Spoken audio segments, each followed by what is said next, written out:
People of Redemption, what's up? Pastor Brandon here, and I am so glad that you are joining me this morning in worship. Hey, I'm going to encourage you, go ahead and love, comment, and share this video because today's message is going to be incredibly hopeful as we kick off a brand new series called Resilient. And we're going to look at the life and the story of Joseph in the Bible. I can't think of a better word that we need right now. Resilient literally means to stand strong in difficult times. To stand strong in difficult times. And I would say that what we're going through and what we've been going through over the past 6 weeks, this has been a difficult time. I mean, think about all the changes that have happened in our lives. I mean, think about our jobs changing. For some of us, we changed from working in an office to working in home. For some of us, we've completely lost our job. Think about our kids in schooling. They were in the classroom studying, and then one day that completely changed and they went completely virtual, and we became the teachers at home. I'm still trying to learn how to do that well.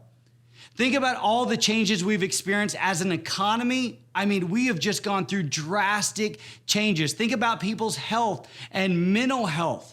I mean, we have been through a very difficult time over the past 6 weeks. So I can't think of another word that we need right now than resilient. To stand strong in difficult times or circumstances. Now, the longer you live, the more you realize that the time period in which we're going through right now, while it may be unique, I've never been through anything like this before, it's not unique in the sense of difficult seasons come and go in life. I mean, life is full of difficulty and hardship. And some seasons are better and easier, but then there's other seasons that are incredibly hard. See, the Bible explains it this way, that sin has infected the entire world. That when our first parents, Adam and Eve, when they sinned, literally there was a tear in the cosmos. And everything changed at that moment. Literally, the entirety of creation is held in bondage. That creation is groaning to be released from the corruption that it's currently in. We learn in the scriptures that the reason why there's difficulty and hardship and at times we suffer in life is because, again, sin has infected everything. The longer that you and I live, the more we realize that while this may be a unique 6 weeks, unlike any other 6 weeks that we've ever been through, we will go through difficult times again, or we have been through difficult times. And this word resilient, we need to learn how to stand strong in those moments. Here's what I love about Jesus. He's so honest and candid about life. I mean, Jesus never beat around the bush. I know there's many spiritual leaders, they'll try to tell you, hey, if you follow God, then life is going to be perfect. And yet when we actually read Jesus' real words, his actual words, he doesn't promise us just a life of easygoing, free living, not having concerns or worries or struggles and difficulties. He actually says quite the opposite. In one of his final conversations with his disciples, he says this in John 16. He says, I have said these things to you that that in me you may have peace. In the world you will have trouble, but take heart, I have overcome the world. I mean, Jesus was pretty clear, right? He's like, I want to give you peace. I want you to stand strong in difficult times, but I want you to know that you're going to experience tribulation. That literally is the word trouble. You're going to experience troubles in this world. So what we're going through right now is not unlike what we will go through or what we have gone through. We'll all go through difficulty. And so we need this word resilient. We need to stand strong. So how do we do that? How do you and I stand strong in difficult moments? How do we stand strong when it feels like life is falling apart? How do we stand strong when it feels like our marriage is falling apart? Maybe our parenting's falling apart, our job, our economy, our finances, our personal finances. How do we stand strong?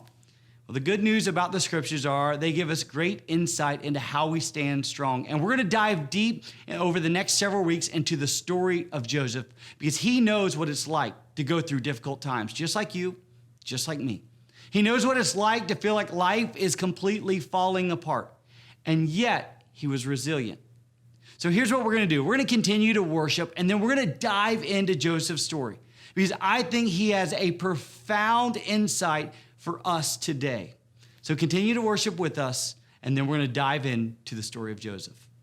Hey everyone, welcome back. In the first part of the message, what we saw is during difficult times, you and I need to learn how to stand strong. We need to learn how to become resilient. And there's a story in the Old Testament I want to take you to, and I think it could teach us so much about how to stand strong. It's about a guy named Joseph. And let me give you a little backstory because it's quite an odd backstory. Joseph's dad, he was married to multiple women and had multiple mistresses. In fact, in the home, there was 3 stepmoms that Joseph had. There were 10 half-brothers and a half-sister, and there was 1 full brother. I mean, this is Jerry Springer level stuff going on in this household. Now, not just that dynamic was going on, but Joseph was his father's favorite. I mean, absolute favorite. He loved Joseph more than he loved all the other kids. So you have all these weird family dynamics with all these moms and kids, and then you have this unique dynamic with Joseph, where everybody kind of hates Joseph, where they're jealous of Joseph. Why? Because Joseph is loved so dearly by his father. And then to make matters worse, Joseph keeps getting these dreams. He gets these dreams in which at one point, he's like, hey, I had this dream, and he goes ahead and he tells the entire family, which I would not have advised, but he tells the whole family, hey, I had this dream. We're all on the field, and we're binding up these sheaves, and then all of your sheaves bow down to my sheaf.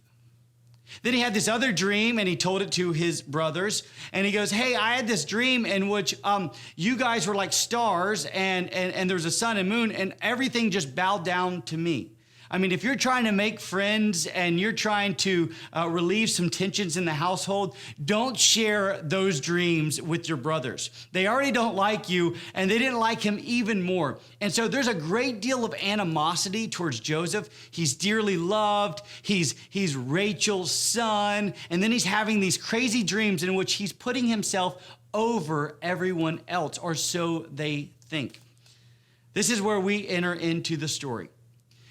Jacob had told Joseph, all your other brothers, they're out, they're pasturing the flocks. I want you to go see how they're doing. And then this is what happens. Genesis 37.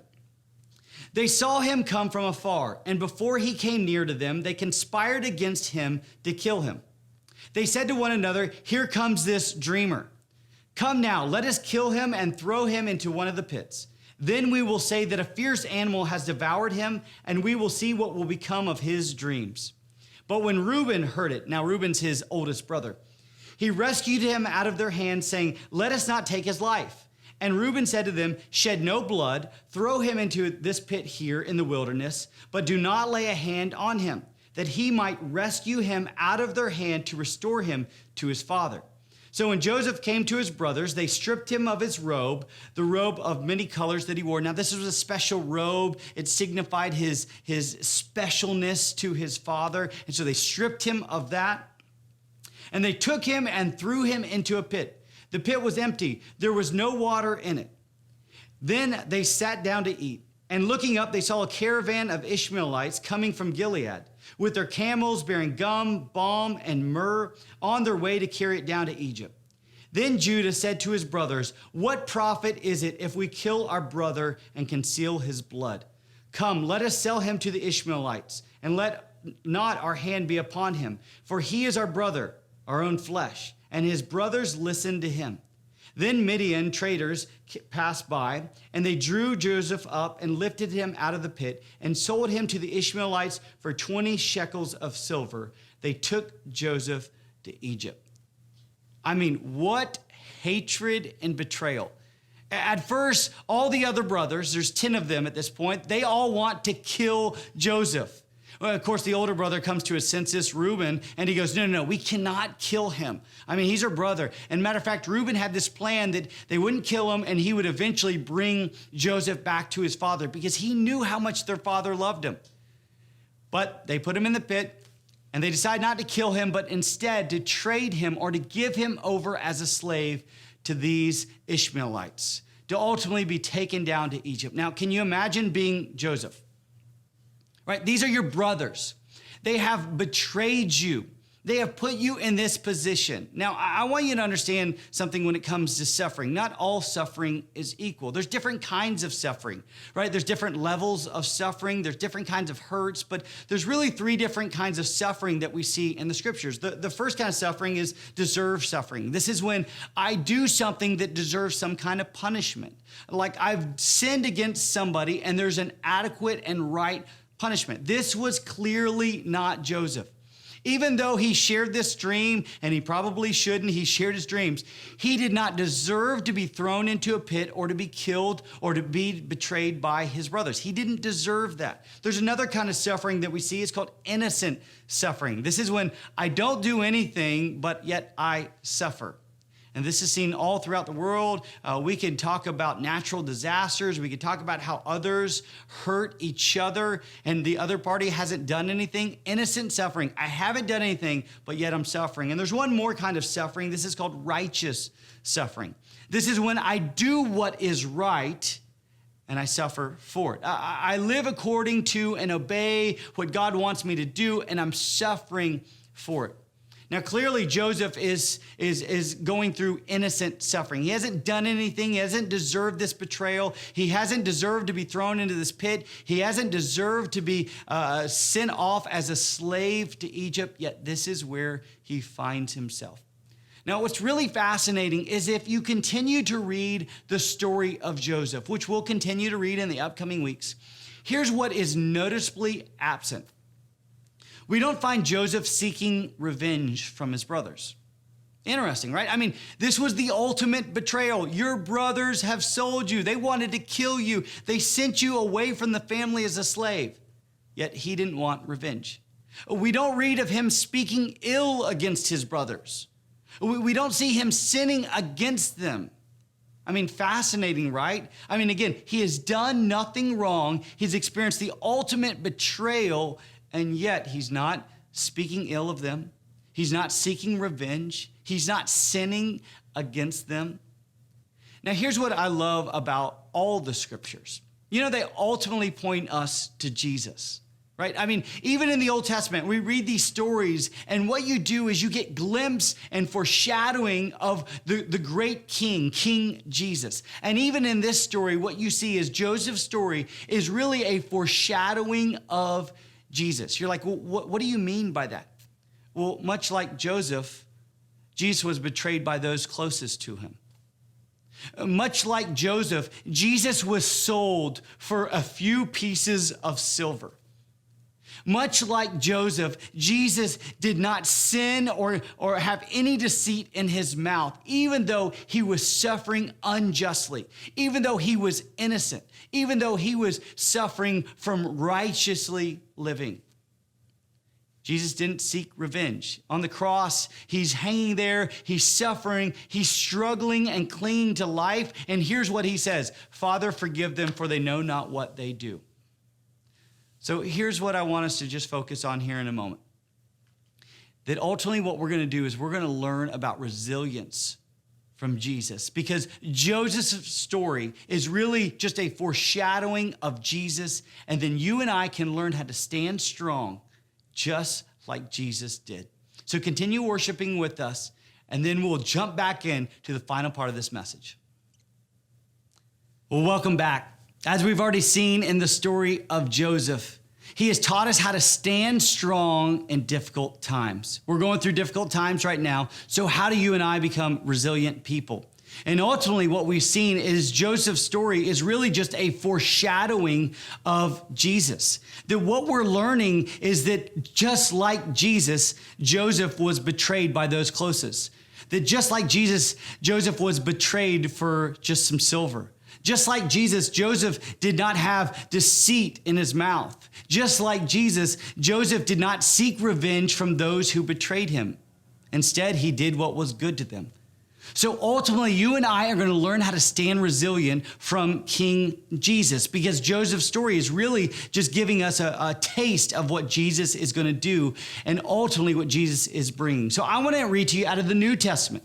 Because I think what happens is Peter, he summarizes Jesus' suffering and his hardship really succinctly in 1 Peter chapter 2. And this is what he says: "Servants, be subject to your masters with all respect, not only to the good and gentle, but also to the unjust.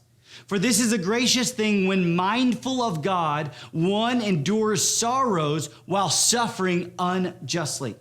For what credit is it if when you sin and are beaten for it, you endure? But if when you do good and suffer for it, you endure, this is a gracious thing in the sight of God. For to this you have been called, because Christ also suffered for you, leaving you an example, so that you might follow in his steps. He committed no sin, neither was deceit found in his mouth. When he was reviled, he did not revile in return. When he suffered, he did not threaten, but continued entrusting himself to the one who judges justly. He himself bore our sins in his body on the tree, that we might die to sin and live to righteousness. By his wounds you have been healed."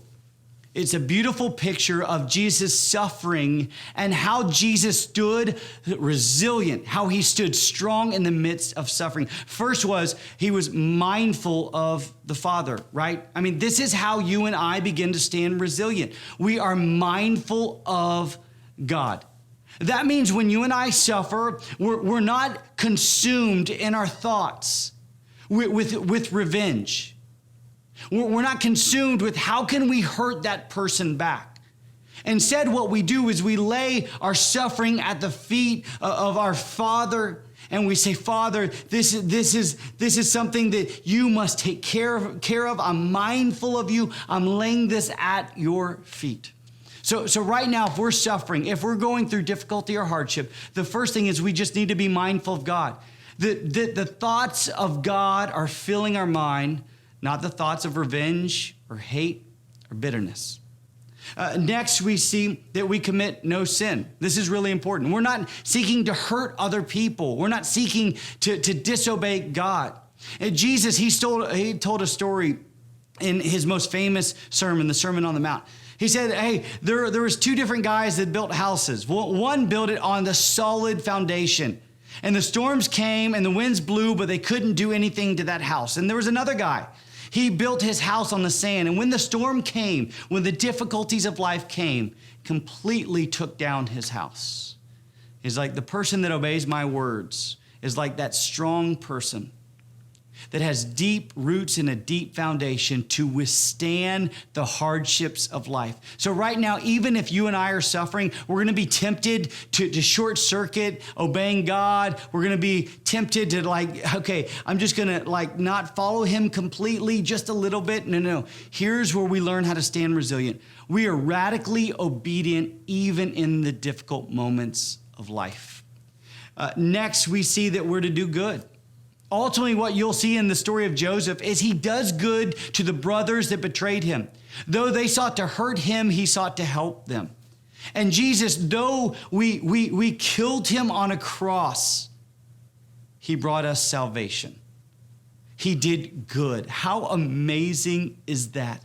Though we sinned against our King and our Heavenly Father, he sought our salvation and bought it by his life, death, and resurrection. Here's what I just want to end with, and here's what we see in the life of Joseph. He entrusted himself to God, and so you and I are to entrust ourselves to God. Right now, if you're going through hardship, I'm going to encourage you to trust God now. If you're struggling and it feels like everything's falling apart in your life, trust God now, even during the storm. Because the promise is that foundation won't give way. And this storm will pass, and we'll still be standing because of the grace and mercy of our King.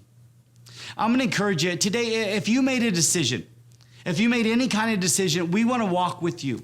We want to walk with you in your journey with Jesus. There's a little question below. I'm going to encourage you, if you made a decision today, maybe it's rededicating your life, maybe you want to be baptized, or maybe today you want to trust Jesus for the first time. We want to do that alongside of you. I'm going to encourage you to just simply answer that question. And what we're going to do now is we're going to continue to worship our King. So continue to join us.